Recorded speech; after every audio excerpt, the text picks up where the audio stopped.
തിരുവനന്തപുരം ദൈവപ്പുറയിൽ അനധികൃത വൈദ്യുത വേലിയിൽ നിന്ന് ഷോക്കേറ്റ് ഒരാൾ മരിച്ചു.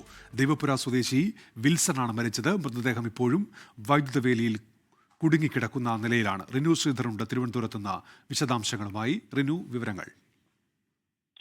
ഉന്മേഷ്, അല്പസമയം മുമ്പാണ് ഈ സംഭവം പുറത്തറിയുന്നത്. ഇന്ന് ഉച്ചയോടുകൂടിയാണ് ദൈവപുര സ്വദേശി പാലോട് ദൈവപുര സ്വദേശിയായിട്ടുള്ള വിൽസൺ ആടിന് തീറ്റ തേടി വീടിന് സമീപത്തെ പുരയിടത്തിലേക്ക് പോയത്. ദൈവപുര ഇക്ബാൽ കോളേജിന് തൊട്ട് പുറകിലുള്ള പുരയിടത്തിൽ വെച്ചാണ് അപകടം സംഭവിച്ചത്. ഇദ്ദേഹത്തെ ഉച്ച മുതൽ ഈ തീറ്റ തേടി പോയതിനു ശേഷം കാണുവാനില്ലാതിരുന്നു. വീട്ടുകാരും അതുപോലെ തന്നെ നാട്ടുകാരും തുടർന്ന് ഇദ്ദേഹത്തെ അന്വേഷിച്ചിറങ്ങി. വൈകുന്നേരത്തോടു കൂടിയാണ്, ഏകദേശം 7 മണിയോടുകൂടിയാണ് ഇദ്ദേഹത്തിന്റെ മൃതദേഹം ഒരു കമ്പി വേലിയിൽ കുടുങ്ങിക്കിടക്കുന്ന സാഹചര്യത്തിൽ കണ്ടെത്തുന്നത്. തുടർന്ന് നാട്ടുകാരടക്കം എത്തി പരിശോധിച്ചപ്പോഴാണ് അനധികൃതമായിട്ടുള്ള വൈദ്യുത ലൈനിൽ നിന്ന് ഷോക്കേറ്റാണ് ഇദ്ദേഹത്തിന് മരണം സംഭവിച്ചു എന്നുള്ള വിവരം മനസ്സിലാക്കുന്നത്. തുടർന്ന് പോലീസിനെ വിവരം അറിയിക്കുകയും പാലോട് പോലീസ് ഇപ്പോൾ നിലവിൽ സ്ഥലത്തെത്തിയിട്ടുണ്ട്. ഇപ്പോഴും ഈ മൃതദേഹം ഈ കമ്പിവേലിയിൽ തന്നെ കുടുങ്ങിക്കിടക്കുന്ന സാഹചര്യം ആണ്. ഈ സ്ഥല ഉടമ കൃഷി ആവശ്യത്തിന് വേണ്ടി വന്യമൃഗങ്ങളിൽ നിന്ന് ഈ കൃഷിഭൂമിയെ സംരക്ഷിക്കുന്നതിന് വേണ്ടി വൈദ്യുത ലൈൻ അനധികൃതമായി സ്ഥാപിച്ചത് എന്നുള്ളതാണ് നമുക്ക് ഇപ്പോൾ